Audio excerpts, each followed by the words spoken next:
جوزي مسافر بقاله 10 سنين، في ال10 سنين منزلش اجازة غير 3 مرات.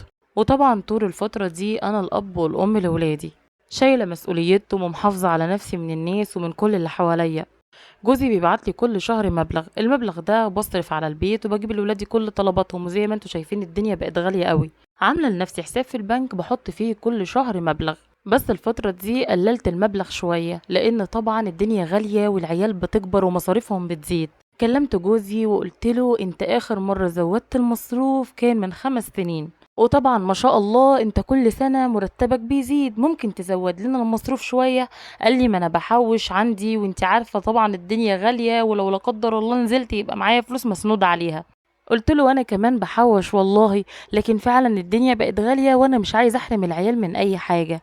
قال لي خلاص ان شاء الله هبقى اشوف. بتمر الايام وفي يوم بروح عند حماتي انا والعيال كالعادة علشان نبص عليها، وطبعا كان هناك اخوات جوزي البنات.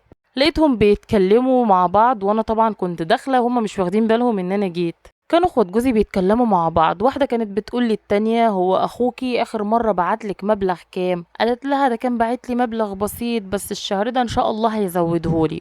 انا طبعا فهمت من كلامهم ان هما بيتكلموا على جوزي لان جوزي الوحيد اللي مسافر. سلمت عليهم واتكلمت معاهم، قلت لهم ايه ده وانتوا جوزي بيبعت لكم فلوس؟ قالوا لي ايوه، وانت ما تعرفيش ولا ايه؟ قلت لهم لا انا عارفه بس كنت فاكره بيبعت لكم مبلغ كبير. قالوا لي لا والله ده ما بيبعت لناش غير 8000 كل واحده فينا.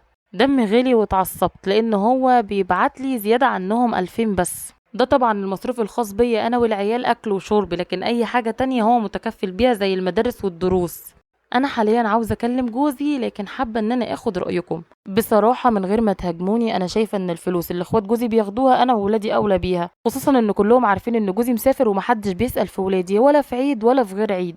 الفلوس دي كنت حوشتها او عملت بيها اي حاجه لعيالي، انتوا قولوا لي رايكم اكلمه ولا لا.